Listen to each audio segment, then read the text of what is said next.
Viidiyoon kiyya har'aa jechuudha. Warra gowwoomsamanii, warra birriin keessa nyaatame, warra amantanii itti dhiistanii maallaqa nyaatamtan, qabeenyas nyaatamtan, waan hundumaa nyaatamtan ilil jettu jechuudha. Ilil jettu jechuudha waan dhageessan irratti. Waaqayyo garuu nama gowwoomsee nama nyaatee nama haqqii namaa dhugaa namaas dhoskee qabeenya namaas dhoskee nyaatee fi yeroo wayii kennee huma irraa kaffala. Kana shakkiinaas. Kana hin shakkiinaas hin jedhe. Nagaa waaqayyo hunduma keessaniif baay'eetu qabdumtu tordoftoota akkam jirtu nagaa keessanii ani baay'ee nagaa koo galata waaqaa ta'u sin hunduma keessaniif nagaa irraa afaan tokko isiniif haa ta'u. Viidiyoo kana laayikii godhaa jechuun oduumti isaayyuu laayikii ta'uu qaba jechuudha. Laayikii ta'uu qaba wanti ta'e isheen chaayinaa deddeebitee hojjetti. Gara seenaatti seenaan jira jechuudha. Gara seenaa kanatti umarratti garuu namichi waan ishee godhe isheenis akkamitti isa jalaa deemtee gara Ameerikaa dhaqxee inni immoo garuu waaqayyo waan hundumaa sirriitti hojjeta. Inni sirriidha. Inni sirriidha. Nabbaa dhugaatis inni faradas. Egaa isaan kuni haadha manaaf abbaa manaadha. Mucaa tokko qabu. Haadha manaaf abbaa manaadha. Mucaa tokko qabu. Isheen daldalti. Chaayinaa kana deemti bakka garaagaraa deemte uffatan fiddi nagaddi bakka warra akkana hojjetan immoo rakkina qabanii maallaqaan argatu. Silaa namni hojjetu maallaqa argachuun isaa dirqama miti maallaqa sirriitti argatti. Sirriitti isheen bakka hojii mashii kana deddeebi'uu meeshaa namatti kennuu as rakkabuu deebi'uu waan kana malee waan inni hojjetu hin beektu. Hojii akkamii akka hojjetu maal akka ijaare maal akka gurgure maal akka bitellee hin beektu. Birriin immoo isumattidha. Isatu beeta, isatu waan barbaade godha. Isatu mana ijaara, isatu konkolaataa bitaa. Isheen hin hojjetti. Goosni hin jedha. Maqaa isaatiin seete isheen yaa abbaa manaa mitiire, mucaa tokko walirraa qabu mitiire. Isheen isaa hojjettu, inni isaa hojjetu maqaadhuma haadha manaa kan abbaa manaa taanaan yoo guyyaa wayii addumaan hirmaatama kalas. Innaa inni lakka inni konkolaataanis bitame baay'ee hojjetti isheen. Konkolaataallee biteera. Manallee ijaarameera. Kan maqaa haadhaatiin godhe, kan maqaa obboleessaatiin godhe, wanti maqaa isaatiin jiru tokko hin jiru. Maaliif akka akkas godhe ani hin beeku. Isheen iyyuu hin beektu. Innaa ilaalamu gara booda ishee faana turuu akka hin barbaanne faana jiraachuu akka hin barbaannetti bira gahame jechuudha. Qabeenya hundumaa akkas godhe namichi kun utoo isheen faana jirtuuti baay'ee isin achi jirtu miti isinillee irraa waan fagaattanii bira waan hin jirreefi jettu miti isheen garuutuma as jirti malee isheen humaa hin beektu. Isheen deemuu eerpoortii deemuu meeshaa fiduu biyya achi deemuu chaayinaa deemuu turkii deemuu bakka isheen akkanuma bakka ganamaa galgala bahuu galuu tikeettiin yoomidha maalii bararaa meeshaan eenyu harka galee as gahee suuqiin akkam ta'e kana malee isheen maaltu ijaarame maaltu bitame mana ishee keessa badan hin beektu. Hojjettuu qabdi. Isa booda hin wallolu. Namichi kun immoo birriin naffiidha waan ta'eef hin dhugasii akka barbaade basha'aadha. Abbaan manaa ishee. Guyyaa tokko baay'ee dhugeera baay'ee dhugee machaayeera hin wallolan. Baay'ee tokko wallolanii bakka.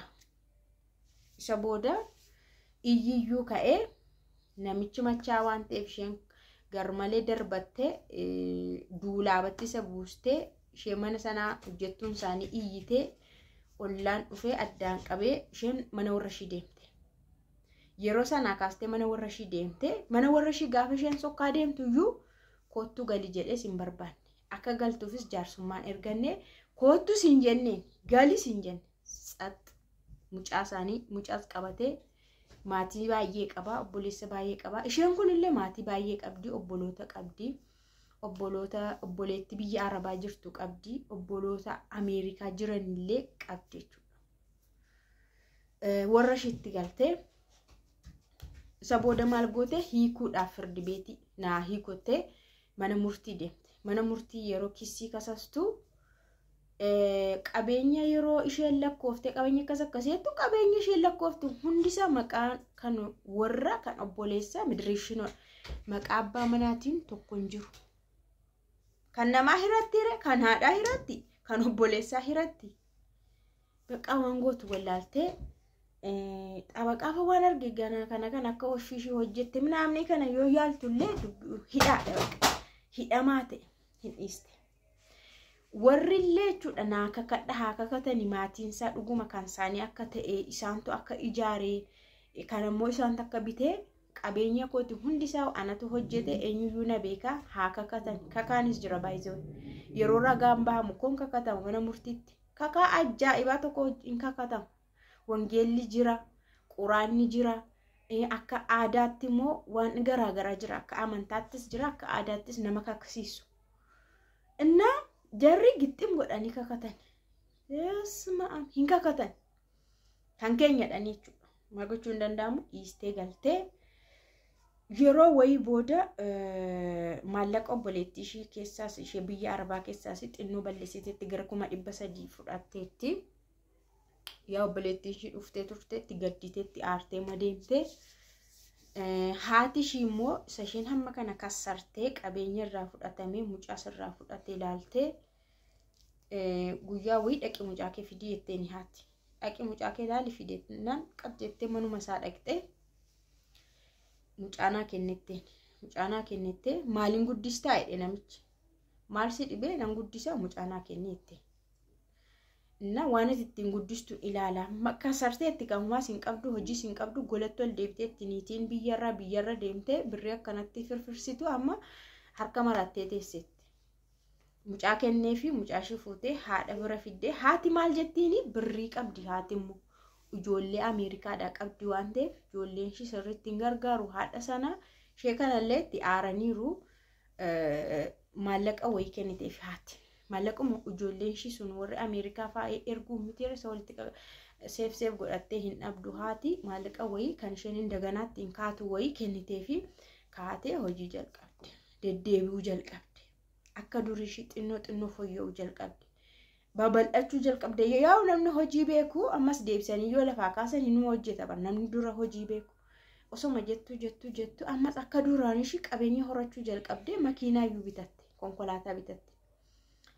Konkolaataa bitattee maal jettee jaarsa isa kanoo maal ta'a namichi kunoo balaa konkolaataatu irra gaha.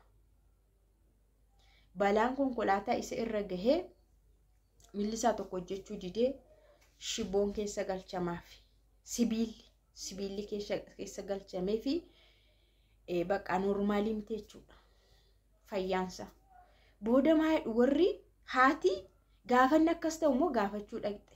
Baqa du'uuf seeteetu du'aa laata jettee hospitaalatti gaafachuu dhaqxe. Isheen kun abbaa mucaa ishee mitiire gaafachuu gaafa dhaqxu haati sun yeroo darbe sobaan irratti ragaa baate dhiifama naa godhii jettee miila ishee irratti kufti.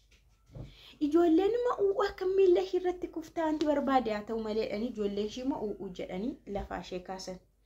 Isheen kun mara rakkoon qabu jettee dhiifama gooteef. Booda itoo akkanatti jedhanii haati ishee kun boqatte. Haati ishee kanaa jechuudha. Haati isheen tala.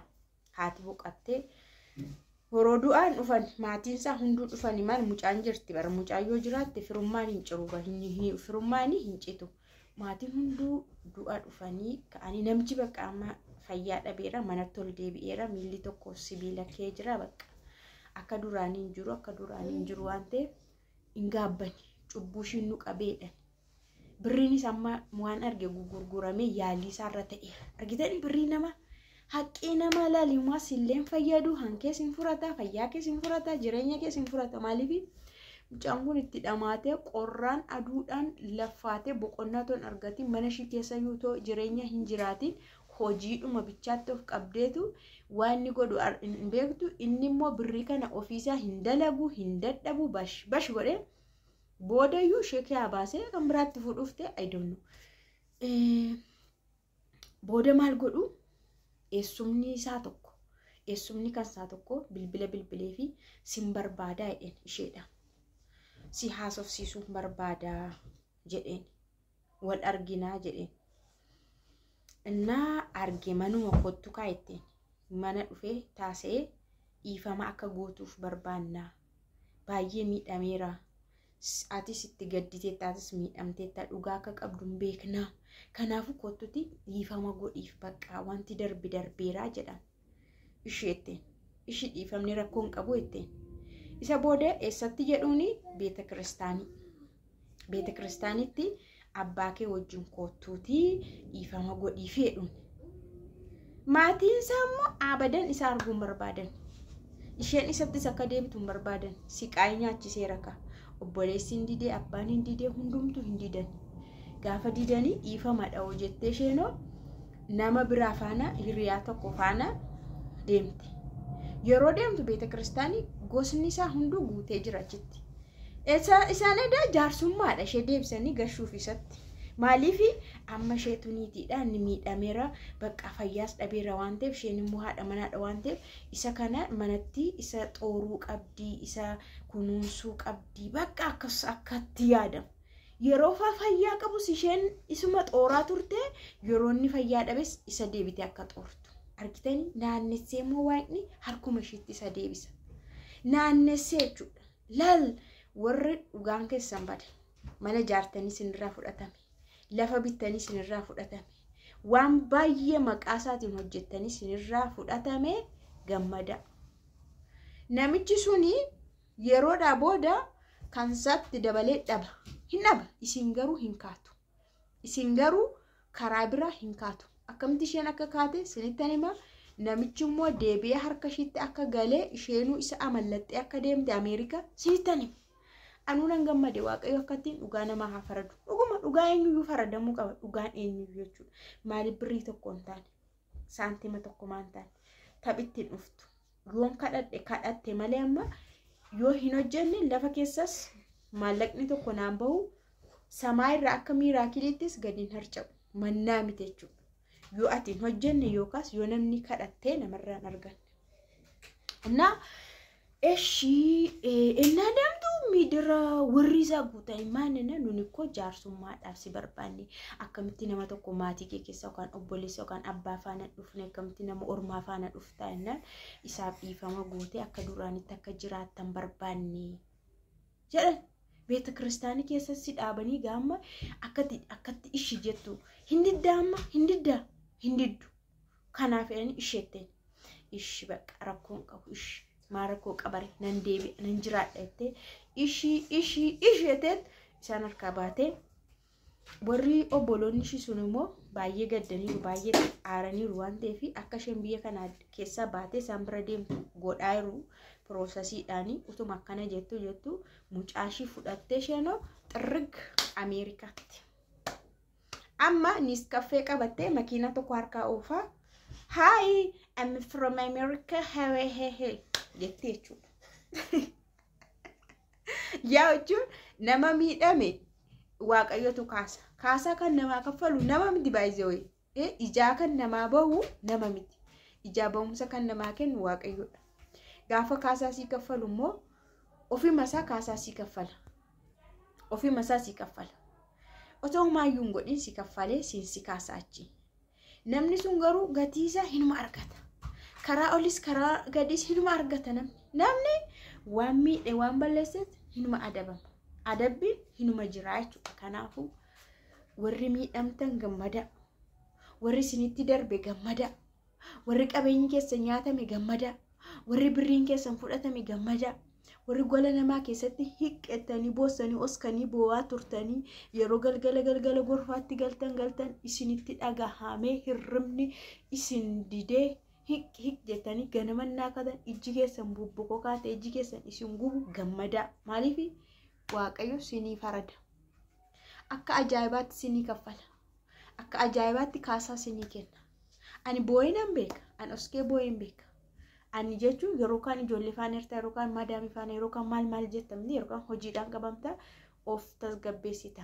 ijoolleen namni waan hojiirra waan jirtuuf akka naa qobaa kee gorfaatti galtetti yaadduutti siin dhufu jechuudha yeroo gorfaatti galtu garuu amma hirqinfattee bakka amma afurri siccituu kootti yeroo tokko hin boossu hiqi jettee hin boossu jira hin boossaa jechuudha kanammoo waaqayyo sii kaffala gatii kee sii deebisa jechuudha dhugaatu sii deebisa bara dhugaan akka ajaa'ibaatti sii deebisaati gammadaan siniin jala viidiyoon koo kana fakkaata